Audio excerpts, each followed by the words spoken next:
Hey guys, welcome back to my channel. আশা করি তোমরা সকলে খুব ভালো আছো আর আমিও বিন্দাস আছি।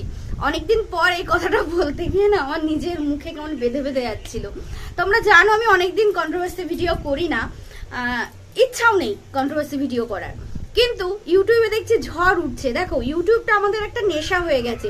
তোমরা জানো যে এই চ্যানেলে আমি শর্ট ভিডিও দিচ্ছি, মাই লাইফ স্টোরি ব্লগে আমি ব্লগ চ্যানেল যেটা আমার, সেখানে আমি ব্লগ ভিডিও দিচ্ছি। তবুও না ইউটিউব তো নেশা হয়ে গেছে। কন্ট্রোভার্সি এখন একটা জোরালো ভাবে শুরু হয়েছে আমাদের যে কন্ট্রোভার্সি দিদি সুতপা দিদিকে নিয়ে।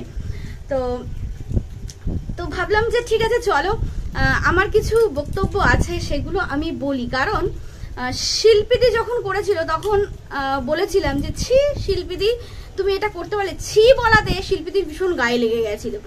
যাই হোক, সেটা নিয়ে শিল্পীদি বারবার একটা কথা বলেছে, কেন ছি বলা হবে, কেন বুনু ছি বলবে। তো আমার কাছে ছি লেগেছে তাই আমি ছি বলেছি। আর এই যে সুতপাদির ব্যাপারটা, সেখানে আমি সুতপাদিকে সত্যি অনেক কাছ থেকে দেখেছি। আর ওই যে স্যান্ডি বলেছিল না, তোমাদের হয়তো মনে আছে, দেখো ভিডিও প্রসঙ্গে কিন্তু ভিডিও উঠছে তাই স্যান্ডি আর ম্যান্ডির কথা উঠছে। আদারওয়াইজ আমি কিন্তু স্যান্ডি ম্যান্ডিকে নিয়ে কোনো ভিডিও বানাই না, কোনো ভয়তে নয়, কোনো অন্য কিছুতে নয়। সেটা শুধুমাত্র আমার বরের কথা রাখতে আমি ভিডিও বানাই না। তো স্যান্ডি বলেছিল না, মানে চুলকে যা হিন্দিতে বলে সেটা তার গোয়েন্দা। তো জানি না গোয়েন্দা কিনা, তবে আমি এই বিষয়টা নিয়ে অনেক সত্যি কথা বলতে ইউটিউবে সার্চ করেছি এবং বিভিন্ন অ্যাস্ট্রোলজারের বিষয়গুলোকে দেখেছি যে যাদের মূলাঙ্ক 7 হয়, মানে হচ্ছে নামে জন্ম তারিখ 7 হয়, তো সেখানে সংখ্যা তত্ত্বের হিসাবে তারা অনেক কিছু ওই আন্দাজ করতে পারে এবং সেটা খেটে যায়। যাই হোক, অত কিছু আমি জানি না, তবে আমার যেটুকু মনে হয়েছিল সুতপাদিকে কাছ থেকে দেখে সেটুকুতে আমি এইটুকু বলতে পারি যে এটা সুতপাদির হাজবেন্ড করতে পারে না। যেটা হচ্ছে আমার মনে হচ্ছে সেই একদমই ওই যে সঙ্গীতা ম্যাডাম যেটা বলেছে যে টাকা তোলার বিষয়টা, সেটা নিয়েই সমস্যাটা ক্রিয়েট হচ্ছে এবং সেই সমস্যাটা কতটা গভীর হতে পারে সেটার আন্দাজ সুতপাদি করেছে। সেই জন্য হয়তোবা এই বিষয়টাকে এনেছে। কিন্তু কোনো কিছু নাটকের বিনিময়ে সত্যকে ঢাকা যায় না। যদি সত্যকে সত্যিই ঢাকা যেত তাহলে হাজার হাজার হাজার হাজার শিক্ষকরা রোদ ঝড় বৃষ্টিতে ওই রাজপথে শুয়ে থাকতো না, ঠিক আছে, ধর্ণা দিত না। কারণ ওই মিথ্যেকে ঢাকতে গেছিল আমাদের সরকার। তো সেখান থেকে কি অবস্থা হচ্ছে, হাজার হাজার শিক্ষকের ভবিষ্যৎ কোথায় যাচ্ছে সেটা কিন্তু দেখাই যাচ্ছে। আমরা সবাই নিউজ চ্যানেল খুললে দেখতে পাচ্ছি। এবার তোমরা বলতে পারো যে তুমি তাহলে কন্ট্রোভার্সি ভিডিও করছো না কেন। তার একটাই কারণ, বিশ্বাস করো, আমার ঘরের রঙের কাজ হলো, এবার হচ্ছে রান্নাঘরের কাজ হচ্ছে, আর তোমাদের যারা আমার ভিডিও দেখছো গুরুজন তাদের আশীর্বাদে আর যারা ছোট আছো তাদের শুভেচ্ছায় আমি আমার জামা কাপড়ের ব্যবসাটা খুব ভালোভাবে চালিয়ে নিয়ে যাচ্ছি। তাই আমার ওই কন্ট্রোভার্সি করে ফাও ওই কোর্ট কাচারিতে ঘুরে বেড়ার টাইম আমার নেই। হ্যাঁ, ম্যান্ডি যেটা করেছে তার শাস্তি কিন্তু ভগবান ম্যান্ডিকে দেবে। আমি তো অন ক্যামেরা বলছি, ভগবান দেবে এবং তাকে মানে যে শাস্তিটা দিচ্ছে তার অন্তরে এইটুকু অনুভূতি হবে, যদি ম্যান্ডির মনে সেই অনুভূতি শক্তি থাকে যে আমি ভুল কাজ করেছিলাম। হ্যাঁ, সে অনেকটাই বিষয়টাকে নিয়ে অনুতপ্ত বোধ হয়েছে। জানি না অনুতপ্ত বোধ কি তার এই ঘোরাঘুরি করতে হবে, কোর্ট কাচারিতে ঘুরতে হবে তার জন্যে।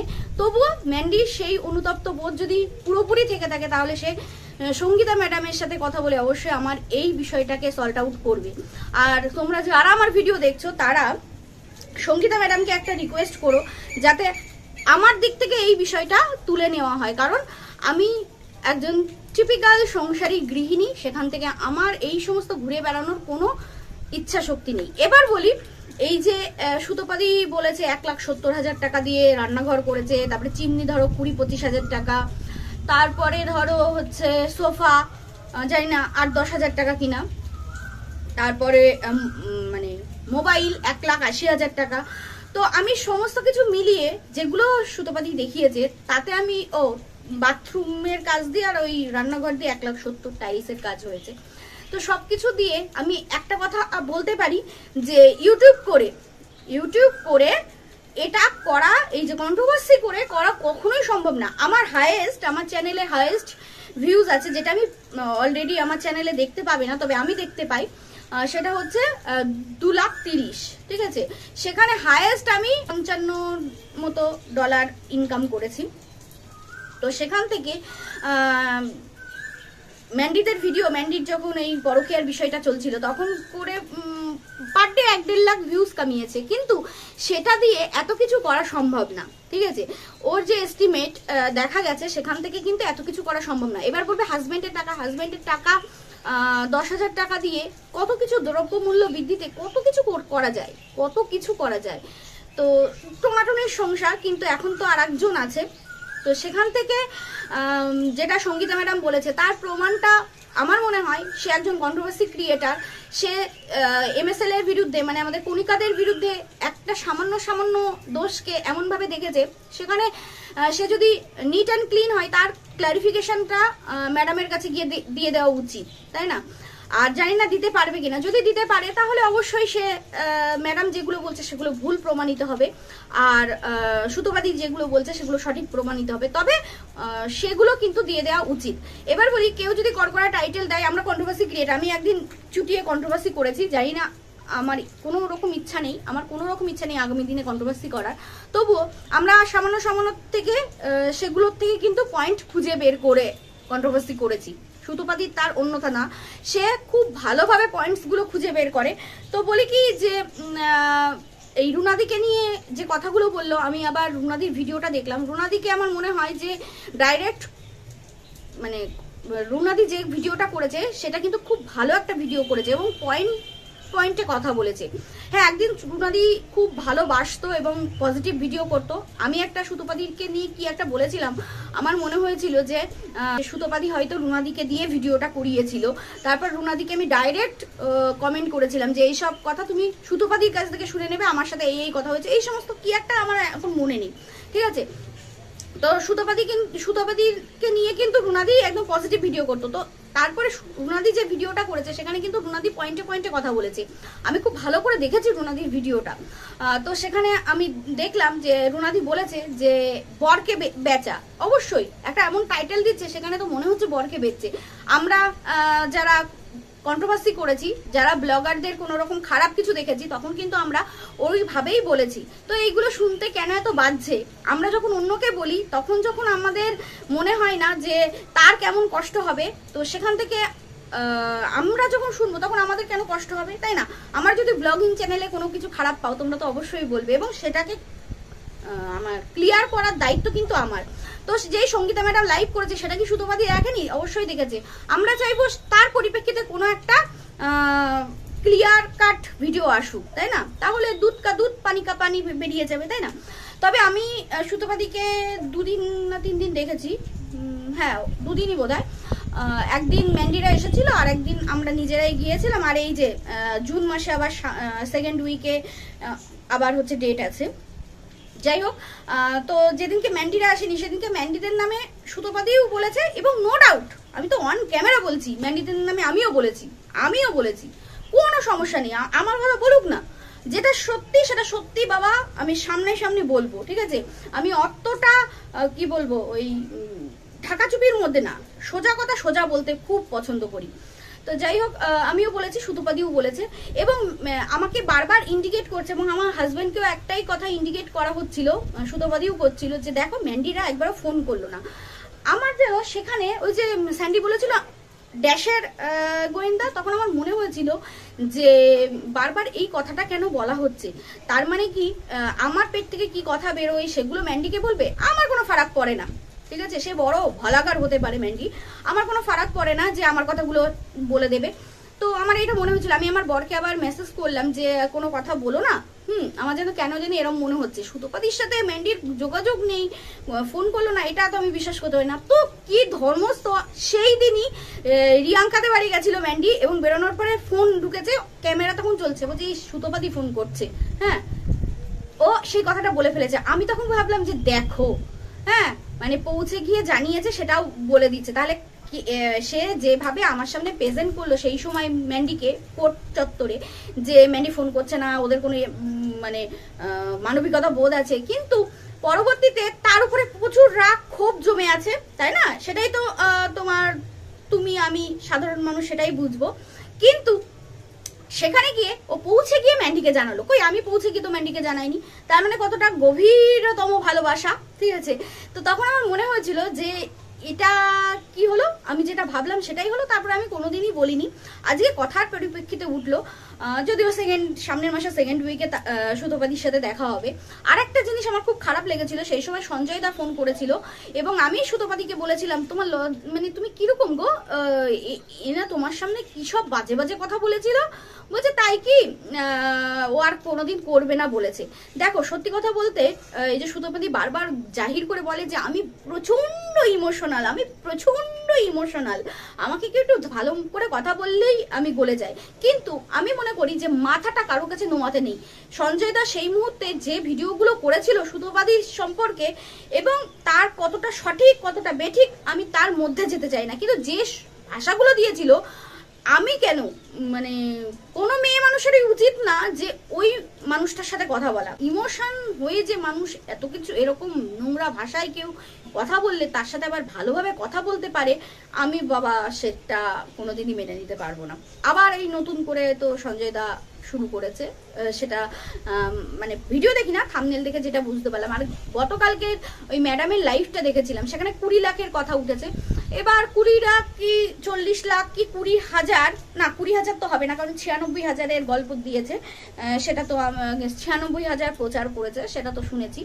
তো সেটা ওই এস্টিমেট, যে ব্যাংক স্টেটমেন্ট দেখলেই বোঝা যাবে, তাই না। তো আমি চাইবো ম্যাডাম যাতে এই যে আমাদের প্রিয়াকেও এই বিষয়টার মানে মধ্যে আনুক, যে সে কত লাখ টাকা মানুষের কাছ থেকে নিয়েছে।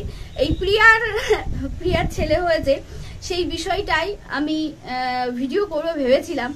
তো প্রিয়া হচ্ছে খুব চাইতো যে তার মেয়ে হোক এবং মেয়ে করে একদম ছড়িয়ে দিয়েছে। আমি একবার ভিডিও করেছিলাম, তখন আমি কন্ট্রোভার্সি করতাম যে এরকম করে বলো না, অন ক্যামেরাতে এভাবে জাহির করো না যে তোমার মেয়েই চাই, মেয়েই তোমার পছন্দ, এরকম করো না। আর ওই সবচেয়ে বেশি আঘাত সৃষ্টি করবে ওই বাচ্চা ছেলেটার উপরে, কারণ সে যখন দেখবে বোন হয়নি ভাই হয়েছে তখন কিন্তু তার উপরে বেশি প্রভাব ফেলবে। তো সেই জিনিসটাই আমি দেখতে পেলাম। ওর যেদিনকে বাচ্চা হলো সেদিনকে ওই ছেলেটা পুরো ভেঙে পড়েছে এবং তখন থেকেই বুঝে গেছি, সেই ভিডিওটা থেকেই সবাই বুঝে গেছে যে ওর ছেলে হয়েছে। তো যাই হোক, ভগবান কি বলতো, পরীক্ষা অবশ্যই নেয়। আমি মনে করি এ জন্মের ভোগ এই জন্মেই করে যেতে হবে, তাই না। তো আমার মনে হয় যে সুতোপাদি অবশ্যই ক্লিয়ার করা উচিত। আর কি বলতো, এই ওয়াইটিটা এতটাই নোংরা হয়ে গেছে, এখানে ওই সাচ্চা মানুষের কোনো দাম নেই। এর থুতু ফেলছে এর মুখে, তারপরে গিয়ে সেই থুতুটা চেটে নিয়ে বলছে যে আমি তো থুতু ফেলিনি, আমি তো তোমার মুখের মধ্যে স্বর ফেলেছিলাম, দুধের স্বর। এই হলো সমস্যা। আর এই জায়গায় না আমার মতো মানুষ থাকতে পারবে না। তোমরা ভাবছো যে আমি বিশাল মহান একটা ব্যক্তিত্ব, না, আমি ওই সত্যকে সত্য আর মিথ্যাকে মিথ্যা বলতে ভীষণ পছন্দ করি, বুঝতে পেরেছো। এই যে ম্যান্ডিদের ভিডিও আমি এখন দেখি না, আর ম্যান্ডিদের তরফ থেকে কোনো রকম কোনো বারণ নেই যে আমি ভিডিও করতে পারবো না, কিন্তু আমার ঘৃণা লাগে, বুঝতে পেরেছো। ওদের ভিডিও আমি দেখি না। আর হচ্ছে লাস্ট ভিডিও যেটা দেখেছি সেটা হচ্ছে এই যে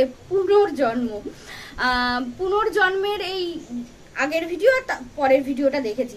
তো আমি এটা ধরেই নিয়েছিলাম যে ম্যান্ডি যদি সত্যি সত্যি এগুলো হয়, মানে এই যে পাস্ট লাইফ থেরাপি, এটা যদি সত্যি সত্যি হয়, তাহলে আমি এটা বলেই দিয়েছিলাম ম্যান্ডি দেখতে পারবে না।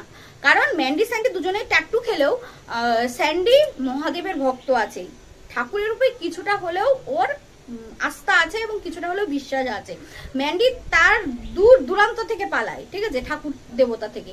তো একে তো ট্যাটু খায়, একে তো ইন্ডিকেটার ধরায়, সেখান থেকে ওর পক্ষে এগুলো দেখা সম্ভব হবে না। আর ওই যে নিরামিষ খেতে বলেছে, ও আমিষটাই খাবে, জানি না মনে ছিল কি না, তবে আমার মনে হয়নি যে এটা ম্যান্ডি দেখতে পাবে। তো সেটাই হলো, স্যান্ডি দেখেছে।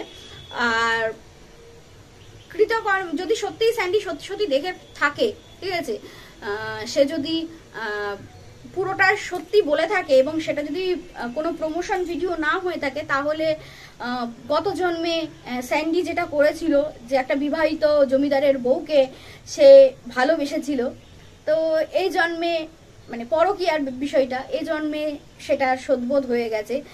সে যা মার খেয়েছিল সে এ জন্মে অন্যকে মার ফেরত দিয়েছে। যাই হোক, এটাই ম্যান্ডি স্যান্ডিদের এই পুনর্জন্ম বিষয়টা নিয়ে একটাই কথা বলবো, যে যদি সত্যিই পুনর্জন্ম এবং কর্মফল এগুলো কিছু থেকে থাকে, তাহলে সুতোপাদি যদি 96,000 টাকার গল্প দিয়ে 20 লাখ টাকা তুলে থাকে, তার ফল তো ভোগ করতেই হবে, তাই না? আর সুতোপাদির হাজবেন্ডের যে মাইনে, তার থেকে আমার হাজবেন্ডের মাইনে বেশি, তবুও সেখান থেকে এত কিছু করা মনে হয় না যে কি বলবো সম্ভব, তাই না? আর যদি সম্ভব হয়েই থাকে, তাহলে তার তো সে যদি 96,000 টাকা তুলে থাকে পাবলিকের কাছ থেকে, তাহলে তো সেটা প্রমাণ সে দিয়ে দিতেই পারে, তাই না?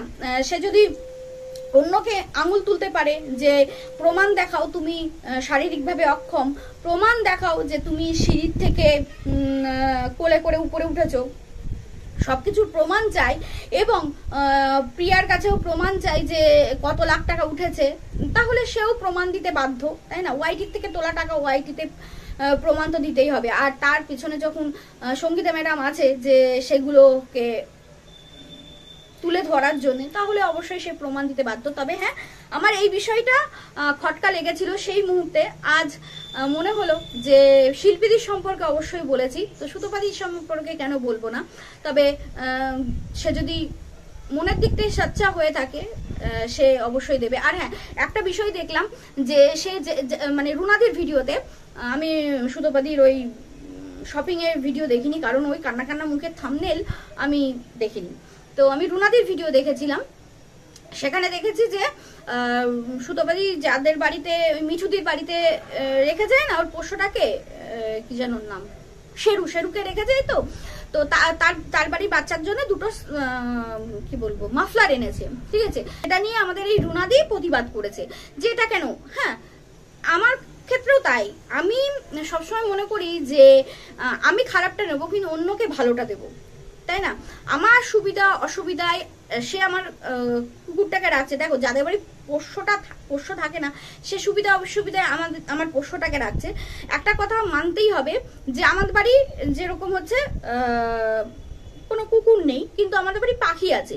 এবার আমাদের বাড়ি যদি কোনো পাখি দিয়ে যায়, তাহলে আমরা কিন্তু তাকে ভালো করে নারিশ করতে পারবো, কারণ আমরা ওই বিষয়গুলো খুব ভালো করে বুঝতে পারি যে পাখির মানে মুখের ভাষা, ওদের তো ভাষা হয় না, চোখের ভাষা, মুখের আওয়াজ, এই দিয়ে বুঝতে হয় ওর কি শরীর খারাপ হচ্ছে বা কি সিমটম দেখে বুঝতে পারে। এগুলো আমরা অভিজ্ঞতাতে হয়ে গেছে, কারণ আজ থেকে না অনেক বছর আমরা পাখি পুষছি, তো পাখি দিয়ে গেলে আমরা বুঝতে পারবো। কিন্তু একটা কুকুরকে যখন রেখে যাওয়া হবে, আমরা কিন্তু ওদের ভাষা বুঝতে পারবো না, তাই না? তো সে ওই অবস্থায় কুকুরটাকে রেখেছে, তাই না? তো আমি অবশ্যই চাইবো যে তার বাচ্চা দুটো এবং তার জন্যে, আর যদি পারি আমি ওনার হাজবেন্ডের জন্যও কিছু নিয়ে যাব, তাই না? দেখো, মানুষ কিছু পেলে না খুব সন্তুষ্ট হয়, তো সেখানে দুটো মাফলার কি করে নিয়ে গেল, আমি রুনাদির ভিডিও দেখলাম, আমি অবাক হয়ে গেলাম। দেখো, আমি সুতোপাদির একটা ভিডিও করেছিলাম যেখানে আমি কন্ট্রোভার্সি তখন করতাম, সে তার প্রেগনেন্ট কি বলে হচ্ছে বোনের বাড়ি গেছিল, সে লোকনাথ মন্দির থেকে গেছিল, আমার এইটা এখনো মনে আছে।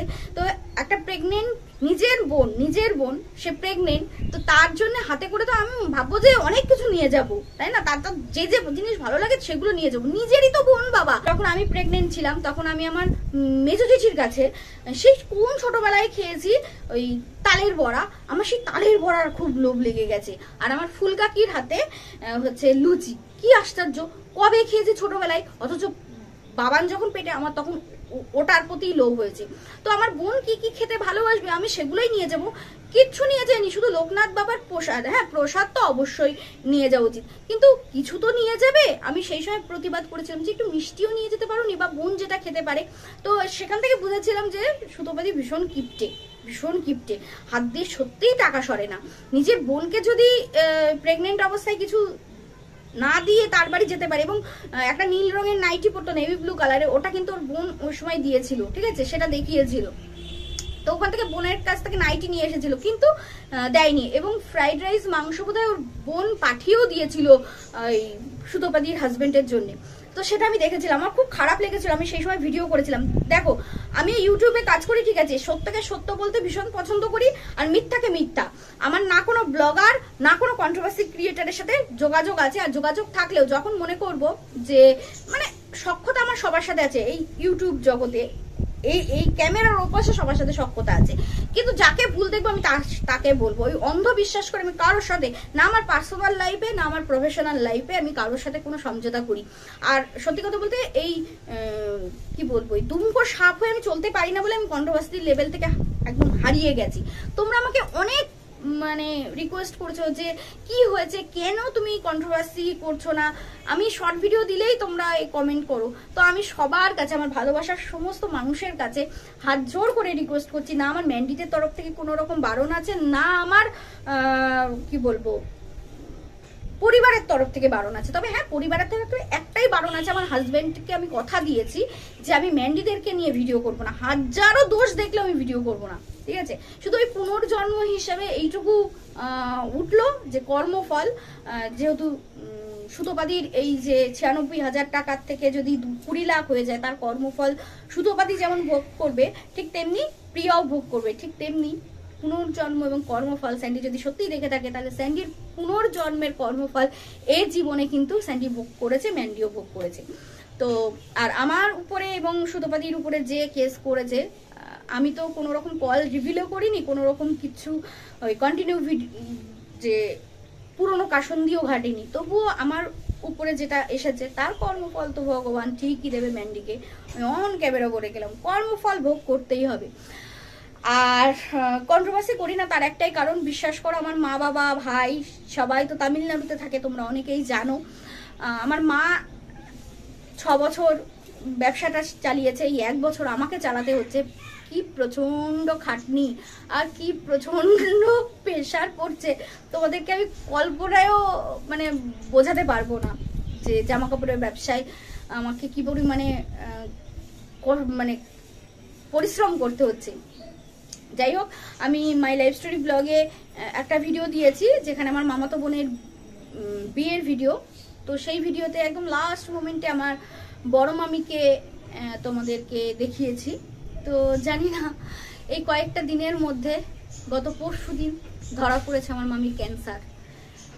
তো এত খারাপ লাগছিল, এই যে বলে না স্যান্ডি আমাকে ওই যে বলেছিল, কিন্তু বিশ্বাস করো আমার মনের মধ্যে কেমন একটা সাড়া দিয়েছিল। মামি কি এমনি মামি খুব ভালো, কিন্তু আরো যেন না কেমন আপন করে নিয়েছে। একটা দিনের জন্য গেছিলাম, আমার ছেলেদেরকে আমাদেরকে মানে কি আঁকড়ে ধরেছি, সেটা দেখে না আমার বুকের মধ্যে কেমন ছ্যাক করে উঠেছিল, মনের মধ্যে কোথায় একটা সাড়া দিয়েছে যে এরকম করছে কেন, এরকম করছে কেন। তো তারপরে গত পরশুদিন জানতে পেরে আমার মামির ক্যান্সার। সবাই প্রে করো যেন ফিরিয়ে আনতে পারি, ছোট কাকার মতো যেন হারিয়ে না ফেলি। সংসারিক জীবনে আমার মামি আমার জড়িয়ে আছে, ছোটবেলায় মামির কাছ থেকেই শেখা কিভাবে সংসার করতে হয়, কিভাবে গুছিয়ে সংসার করতে হয়। মামি সাক্ষাৎ অন্নপূর্ণা। যাই হোক, সেকেন্ড পার্টটা দেব, আমার ছোট মামার মেয়ের বিয়ের সেকেন্ড পার্টটা এডিট করে দেবো। সামনেই জামাই ষষ্ঠী, এবছর আমার বরের জামাই ষষ্ঠী হবে না, তবে হ্যাঁ মা এসেছিল 1 মাস আগে, জামাই ষষ্ঠীটা করে গেছে। সেই ভিডিওটা আমি ভাবছি জামাই ষষ্ঠীর দিনই দেব, তোমরা দেখো মাই লাইফ স্টোরি ব্লগে। আর হচ্ছে আমার এই জামা ষষ্ঠীর বেচা কেনায় প্রচুর ব্যস্ত। তোমরা অবশ্যই যদি কোনো রকম কোনো কিছু বলার মতো থাকে তবে অবশ্যই কন্ট্রোভার্সি করবো, আদারওয়াইজ আমার এই চ্যানেলে শর্ট ভিডিও পাচ্ছ, প্লিজ তোমরা একটু দেখো, প্লিজ দেখো। আর হ্যাঁ, সুতোবাদীকে বলবো যে যদি তুমি সৎ হও, যদি তুমি তোমার কথায় দম থাকে, তাহলে অবশ্যই অবশ্যই তোমার স্টেটমেন্টটা দেখিয়ে দাও, যেখানে আমার মনে হয় তুমি সবার কাছে ক্লিয়ার হয়ে যাবে। শুধুমাত্র ইমোশনাল, আমি প্রচন্ড ইমোশনাল, আমি কষ্ট চাপতে পারি, এই দিয়ে চিরে ভিজবে না, ঠিক আছে। বিষয়টা এমন জায়গায় গেছে সেখানে তোমাকে স্টেটমেন্ট দেখিয়ে তোমাকে প্রমাণ করতে হবে, এবং সেটা ওয়াইটিতে প্রমাণ করতে হবে না, তোমাকে যেখানে যেতে বলছে সঙ্গীতা ম্যাডামের সাথে যোগাযোগ করে সেইভাবে তুমি প্রমাণ দেখিয়ে দাও, সঙ্গীতা ম্যাডামই বলে দেবে। ওনাকে আমি দেখেছি, উনি ভীষণ স্ট্রেট ফরওয়ার্ড একজন মহিলা, তো উনিই বলে দেবে যে না সব ঠিক আছে, ঠিক আছে। আর না হলে ওই যে আমরা দেখো না রাস্তায়, আমার মা বাবা শিখিয়েছিল, রাস্তায় যদি 100 টাকা কুড়িয়ে পাও বা 10 টাকাও কুড়িয়ে পাও বা লাখ টাকাও কুড়িয়ে পাও, সেটা মন্দিরে দান করে দেবে বা কোনো দুস্থ মানুষকে দেবে। তাই অন্যের টাকা হজম করা অতটা সহজ না। যদি সত্যিই সহজ হতো তাহলে আজ এই প্রিয়ার চ্যানেল এই উপরেই থাকতো, বুঝতে পেরেছো? তাই অন্যের টাকা, অন্যের কষ্টার্জিত টাকা দিয়ে আমি নিজের শখ পূরণ কখনোই করতে চাই না। নিজে কষ্ট করে নিজের দম দিয়ে এগিয়ে যাও। তো এইটুকুই। চলো বন্ধুরা, ভিডিওটা এখানেই শেষ করছি। কেমন লাগলো অবশ্যই কমেন্টসে জানিও। আর হ্যাঁ, বলার মতো টপিক পেলে অবশ্যই বলবো। আর তোমরা অনেকে ভাবছো যে এই তো কদিন আগে খাওয়ার ভিডিও করছিল, কি বলো তো, খাওয়ার ভিডিও করছিলাম কিন্তু আমি ভীষণ বরের বকুনি খাই যে রোগা হতেই হবে। আমার না হাতটা খুব রোগা, কিন্তু আমার পেটটা ভীষণ মোটা, যা কিছু খাই পেটে মনে হয় জমে। 2টো সিজার আর তার আগে বিয়ের আগে অ্যাপেন্ডিক্স অপারেশন হয়েছিল, তারপরে না পেটটা খুব মোটা। তো সেই জন্য আমার বর আর ফ্যাটি লিভার আছে, বর কোনো রকমে খাওয়ার ভিডিও করতে দেয় না। আমি বলি যেটুকু ভাত খাই সেটুকুই করি। আর তাছাড়া এই ঘরের কাজ করলে না ওই রসিয়ে কষিয়ে বসে খাওয়া সেটা হয় না। যাই হোক, আমি শর্ট ভিডিও তো দিচ্ছি। আমার এটা ছাড়াও তো আমার ওই দিকে একটা ব্যবসা আছে, যাতে আমার ভগবান ঠিক নিয়ে যাবে, ঠিক আছে? অত লোভ নেই, 1 লাফে বড়লোক হওয়ার কোনো লোভ নেই। আস্তে আস্তে ঠিক এগিয়ে নিয়ে যাবে। বর্মশাই কিছু একটা করে, আমি করি, আর কি চাই, তাই না? চলো বন্ধুরা, সকলে ভালো থেকো, সুস্থ থেকো। আর হ্যাঁ, শর্ট ভিডিওতে দেখো অবশ্যই, তোমরা ওখানে আমাকে দেখতে পাবে। আর একটা কথা, আমার মাই লাইফ স্টোরি ব্লগ চ্যানেলটা তোমরা একটু সাপোর্ট করো। ওখানে আমার ব্লগিং চ্যানেলে তোমরা একটু সাপোর্ট করো। ওখানে আমি ব্লগিং দিচ্ছি এবং মিনি ব্লগও দিচ্ছি। চলো টাটা।